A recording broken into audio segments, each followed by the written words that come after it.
Academics. I am Shivangi Chauhan, your educator. And आज के इस लेक्चर में हम करने वाले हैं क्लास 10 साइंस का चैप्टर कंट्रोल एंड कोऑर्डिनेशन का पार्ट 3, जिसमें हमें पढ़ना है रिफ्लेक्स एक्शन, रिफ्लेक्स आर्क। आज के इस लेक्चर का हमारा मेन मोटिव यही रहने वाला है और हम पढ़ने वाले हैं रिस्पॉन्स क्या होता है, रिस्पॉन्स कितने टाइप्स का होता है, वॉलेंट्री, इनवॉलेंट्री एंड रिफ्लेक्स। तो आइए शुरू करते हैं। रिस्पॉन्स, अब देखो रिस्पॉन्स का मतलब क्या होता है, किसी चीज के अगेंस्ट या उस चीज के रिप्लाई में हमें रिएक्ट करना, रिएक्शन, किसी एक्शन का रिएक्शन होना। इसको अगर हम तोड़ के देखें तो इस वर्ड को देखो क्या मिलता है, रिएक्शन, रिएक्शन, एक्शन का रिएक्शन होना। तो यहाँ पर जो स्टिमुलस है, जो सिग्नल है, वो है हमारा एक्शन। उसके रिस्पॉन्स में हम जो करते हैं वो है reaction. Reaction of the body to the stimulus is known as response. ठीक है, आगे आता है टाइप्स ऑफ रिस्पॉन्सेज। रिस्पॉन्स कितने तरह का होता है, अब ये तो हम इस चैप्टर में स्टार्टिंग से पढ़ते आए हैं। वॉलेंट्री, इनवॉलेंट्री का मतलब क्या होता है। वॉलेंट्री जो हमारे कंट्रोल में है, जिसे हम कंट्रोल कर सकते हैं, example walking, cycling, running etcetera. And involuntary क्या होता है, जो हमारे कंट्रोल में नहीं है, we can not control this. क्या क्या होता है, डाइजेशन, सर्कुलेशन, हार्ट बीट और बहुत सारी चीजें।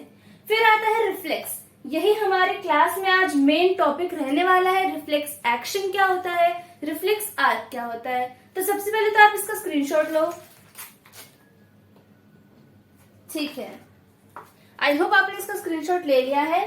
अब नेक्स्ट स्लाइड में हम पढ़ने वाले हैं जो हमारे आज की क्लास का मेन टॉपिक है, क्या, reflex action and reflex arc. So let's start. So now we are going to study reflex action. Quick, sudden and immediate response of the body to a stimulus. किसी भी जो भी stimulus है उसके reaction में हमारा जो रिस्पॉन्स है वो बहुत क्विक होता है, सडन होता है, इमीडिएट होता है, बहुत जल्दी होता है। इसे हम कहते हैं रिफ्लेक्स एक्शन। और ये वॉलेंट्री होता है या इनवॉलेंट्री होता है, इनवॉलेंट्री होता है। क्यों? क्योंकि यहां पे एब्सेंस ऑफ थॉट प्रोसेस,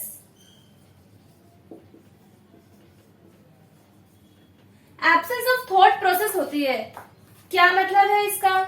इसका मतलब ये है कि अगर आपने एक चाय के ग्लास को जो कि गर्म है उसे हाथ लगाया तो आप अपना हाथ इमीडिएटली पीछे खींच लेते हो।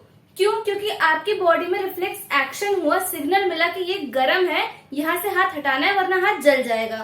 अब ऐसा तो नहीं है ना कि आप यहाँ पे हाथ ऐसे लगा के बैठे ही हो, गर्म है पता चल रहा है फिर भी लगा के बैठे हो, ऐसा तो नहीं होता ना। एब्सेंस ऑफ थॉट प्रोसेस होता है, कुछ भी सोचे बिना हम सबसे पहले हाथ हटाते हैं, ये इसीलिए होता है इनवॉलेंट्री। ठीक है, एग्जाम्पल क्या है, नी jerk and withdrawal of hand on touching a hot object. Knee jerk क्या होता है, हमारे घुटने पे किसी ने मारा, ऐसे मार दिया और हमारा पैर कहाँ जाता है, आगे की तरफ जाता है। ये आप प्रैक्टिकल खुद भी करके देख सकते हो। अगर आपके पैर पे कोई ऐसे हल्का हल्का हथौड़ा मार के देखना, जोर से मत मारना कि तोड़ लो अपना घुटना, ऐसा नहीं करना है। आराम से या आप किसी प्लास्टिक की चीज से करके देखना है। प्रैक्टिकल आपको हायर क्लासेस में करवाया जाएगा, अभी आपको नहीं करना है, इसलिए आपकी बुक में जो डायग्राम है वो भी हैंड वाला दिया है। नी जर्क आप आगे पढ़ेंगे। और यहाँ पे मैंने ये डायग्राम बना दिया है जो जिसको आपको समझना बहुत इंपॉर्टेंट है, मस्ट है। ये डायग्राम आपके एग्जाम में बनाने के लिए भी आ सकता है और इसका पाथवे भी आएगा। जो मैं आपको पाथवे तो हम नेक्स्ट स्लाइड में पढ़ेंगे, यहाँ पे आपको समझ आ जाएगा। नेक्स्ट स्लाइड में हम इसको समराइज करेंगे हमने क्या पढ़ा है यहाँ पे। तो अब हम पढ़ने वाले हैं रिफ्लेक्स एक्शन। यहाँ पे देखो ये क्या है, ये मान लो इसमें है गर्म पानी, हॉट वाटर। ठीक है, ये ऑब्जेक्ट हॉट है, यहाँ पे हम रॉड लगा के चले गए, पानी गर्म हो जाएगा नहाने के लिए। ठीक है, लेकिन हमें पता नहीं था कि ये गर्म है। हम आए, हमने सीधा बाल्टी उठाने के लिए हाथ ऐसे किया और वहां से हमारा हाथ जल गया। तो हमने क्या किया, हम बाल्टी फटाफट से छोड़ देंगे। वो क्यों छोड़ा हमने, क्या हुआ हमारी बॉडी में जो हमने वो छोड़ दिया। यहाँ पे देखो हाथ हमने लगाया, हाथ हमारा जला। अब स्किन में क्या होते हैं, हीट और पेन रिसेप्टर। हीट रिसेप्टर जो होते हैं उन्हें हम कहते हैं थर्मो रिसेप्टर। पेन के लिए क्या होते हैं ये भी मैंने आपको बताया था, ये आप मुझे कमेंट सेक्शन में बताओगे कि इसे क्या कहते हैं, क्या नाम होता है इनका। ये रिसेप्टर्स हमारी स्किन में प्रेजेंट होते हैं। अब जैसे ही हमने उस गर्म ऑब्जेक्ट को हाथ लगाया, हमारा हाथ जला, हमारे थर्मो रिसेप्टर जो स्किन में थे उनको सिग्नल मिला कि ये गर्म है। अब वहां से सिग्नल लेके कौन जाएगा? Sensory neuron. याद करो हमने न्यूरॉन का टेबल पढ़ा था, sensory neuron, relay neuron and motor neuron. Sensory neuron क्या होता है? सेंसरी ऑर्गन्स में प्रेजेंट होते हैं। सेंसरी ऑर्गन यहाँ पे कौन सा है? स्किन। स्किन में प्रेजेंट है हीट और पेन के लिए रिसेप्टर। यहाँ पे हमने गर्म ऑब्जेक्ट को हाथ लगाया और क्या हुआ? सेंसरी न्यूरॉन से सिग्नल गया कहाँ? सीधा स्पाइनल कॉर्ड में। ये स्पाइनल कॉर्ड है, किसका पार्ट है? सेंट्रल नर्वस सिस्टम का पार्ट है। ठीक है, स्पाइनल कॉर्ड के पास गया, सेंसरी न्यूरॉन लेके गया। अब सेंसरी न्यूरॉन से वो स्पाइनल कॉर्ड तक आया, स्पाइनल कॉर्ड के अंदर कौन लेके जाएगा? वो होता है रिले न्यूरॉन। बताया था मैंने आपको, जैसे पास द पार्सल होता है, सेंसरी न्यूरॉन लेके आया, रिले न्यूरॉन को देगा। रिले न्यूरॉन का काम सिर्फ इतना कि वो आगे मोटर न्यूरॉन को पास करेगा और कोई इससे ज्यादा फंक्शन नहीं है। ठीक है, ये है रिले न्यूरॉन जो बीच में हमने बनाया है छोटा सा। फिर उसके बाद ये जो नीचे न्यूरॉन जा रहा है ये है मोटर न्यूरॉन। मोटर न्यूरॉन क्यों?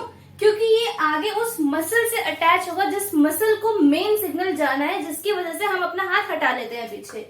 ठीक है, यहाँ पे सेंसरी न्यूरॉन स्पाइनल कॉर्ड तक लेके आया और स्पाइनल कॉर्ड के अंदर कौन लेके गया? Relay neuron. वहां से स्पाइनल कॉर्ड से बाहर निकलेगा तो जो न्यूरॉन प्रेजेंट है वो होता है मोटर न्यूरॉन, जो कि यहाँ से सिग्नल लेके जाएगा इफेक्टर यानी मसल के पास, मसल इन आर्म, क्योंकि हमने हाथ ऐसे पीछे किया। यहाँ पे ये हमने पढ़ लिया है रिफ्लेक्स एक्शन क्या होता है। बहुत अच्छे से आपको ये समझना होगा कि बहुत इंपॉर्टेंट है। इसका स्क्रीनशॉट लो। ठीक है, ये आप अपनी डायग्राम को, इसको अपनी नोटबुक में जरूर बनाना, बहुत इंपॉर्टेंट है। मैंने भी यहाँ बनाया, आपको भी बनाना है। एज इट इज सब कुछ लिखना है और जैसे मैंने कलर्ड मार्कर से लिखा है ऐसे आपको भी कलर्ड पेन से बनाना है ताकि कुछ भी मिले ना आपस में। और अब नेक्स्ट स्लाइड में हम पढ़ने वाले हैं रिफ्लेक्स आर्क। देखो, रिफ्लेक्स एक्शन और रिफ्लेक्स आर्क में सिर्फ इतना सा फर्क है। एक्शन क्या होता है हम इसे समझते हैं, क्या हुआ वो होता है रिफ्लेक्स एक्शन। कैसे हुआ वो होता है रिफ्लेक्स आर्क। आर्क का मतलब होता है जो यहाँ पे पाथवे फॉलो हुआ। रिफ्लेक्स आर्क अगर मैं आपको यहीं पे समझा दूं तो यहाँ पे क्या है? रिसेप्टर से सिग्नल कहाँ गया? Sensory neuron. वहां से स्पाइनल कॉर्ड कौन लेके गया? Relay neuron. बाहर आता है वहां मोटर न्यूरॉन से इफेक्टर के पास आता है, मसल के पास, और वहां से हमारा एक्शन हो जाता है, रिस्पॉन्स आ जाता है। बस इतना है रिफ्लेक्स आर्क। लेकिन इसको मैं आपको लिख के एक फ्लो चार्ट की फॉर्म में नेक्स्ट स्लाइड में बताने वाली हूँ। तो नेक्स्ट स्लाइड का हमारा टॉपिक है reflex arc. So now let's discuss the last topic of the class, that is reflex arc. Reflex action मैंने आपको समझा दिया है, आपने लिख भी लिया है, डायग्राम भी बना लिया होगा। एंड रिफ्लेक्स आर्क होता है, रिफ्लेक्स एक्शन क्या है ये हमने पढ़ लिया। कैसे होता है वो है रिफ्लेक्स आर्क। किस रास्ते से, किस पाथवे से जाता है? Nerve pathway which is followed by the reflex action is known as reflex arc. Reflex action जिस पाथवे से होता हुआ जाता है और आता है उसे हम कहते हैं रिफ्लेक्स आर्क। यहाँ पे ये फ्लो चार्ट है। सबसे पहले देखो क्या आता है? रिसेप्टर। मैंने हॉट ऑब्जेक्ट को हाथ लगाया, सबसे पहले सिग्नल किसे मिला? मेरे रिसेप्टर को मिला जो कि मेरे स्किन में प्रेजेंट थे। ठीक है, वहां से उस सिग्नल को कौन लेके गया? Sensory neuron. कहाँ लेके गया? स्पाइनल कॉर्ड के पास, जो कि सीएनएस का पार्ट है, सेंट्रल नर्वस सिस्टम का। स्पाइनल कॉर्ड से मैसेज जाता है ब्रेन में और यहाँ पे सेंसरी न्यूरॉन स्पाइनल कॉर्ड के तक पहुंचाता है। लेकिन रिले न्यूरॉन जो होते हैं वो स्पाइनल कॉर्ड के अंदर प्रेजेंट होते हैं, जो वहां से सिग्नल लेते हुए आते हैं वापस मोटर न्यूरॉन के पास, और मोटर न्यूरॉन लेके कहा जाता है? मसल एंड ग्लैंड के पास, जो कि होता है इफेक्टर, जहां से सिग्नल मिलता है कि हमें हाथ हटाना है। ये है रिफ्लेक्स एक्शन। इसका स्क्रीनशॉट लो।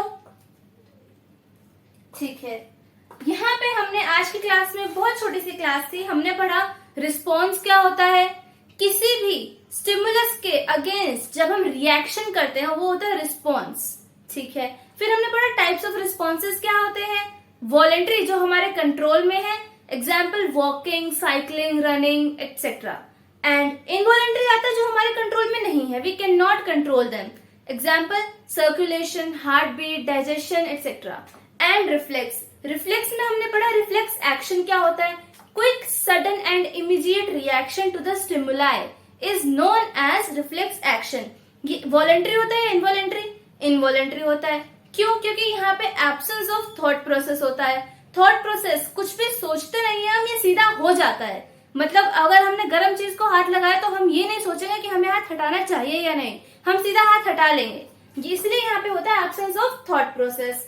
फिर हमने देखा कि कैसे कैसे वहां पे पूरा डायग्राम बनता है, कैसे एक जगह से दूसरी जगह, दूसरे से तीसरे तक कैसे सिग्नल जाता है।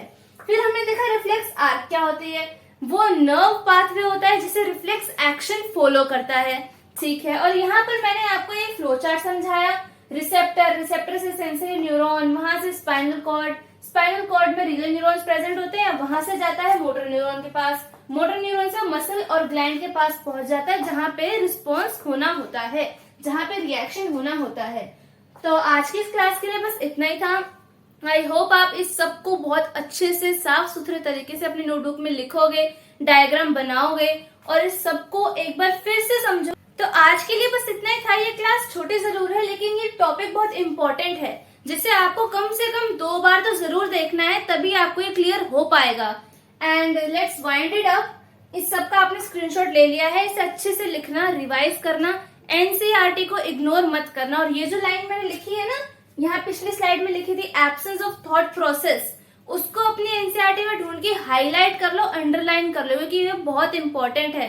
हो सकता है एमसीक्यू में सीधा क्वेश्चन आ जाए, रिफ्लेक्स एक्शन वॉलंटरी होता है कि इनवॉलंटरी होता है, इनवॉलंटरी होता है तो क्यों होता है, एब्सेंस ऑफ थॉट प्रोसेस। इसीलिए आपको अपने एनसीईआरटी को नेग्लेक्ट नहीं करना है, उसे साथ साथ एनसीईआरटी रीडिंग लगाते रहना है। अगर आप एनसीईआरटी को 3 से 4 बार में पढ़ लोगे इस लेक्चर के बाद और लेक्चर के साथ भी, मैं आपको गारंटी दे रही हूँ आपको सब कुछ याद हो जाएगा, बहुत अच्छे से समझ भी आएगा, याद भी हो जाएगा। बस कंडीशन ये है कि आपको अच्छे से लेक्चर को कम से कम 1 नहीं 2 बार देखना है। 2 बार देखोगे आपको और ज्यादा क्लैरिटी आएगी, हर चीज को साफ सुथरा लिखना है ताकि कोई भी चीज मिस ना हो, बिल्कुल साफ सुथरे तरीके से अच्छे से सुंदर बना के लिखना है। स्पेशली बॉयज, गर्ल्स तो सुंदर सुंदर लिखती हैं अलग अलग कलर्ड पेन से, बॉयज को सिर्फ एक पेन नहीं उठाना है, उनको भी कम से कम 2-3 पेन से तो लिखना ही है ताकि कुछ भी इधर उधर मिले ना, ठीक है।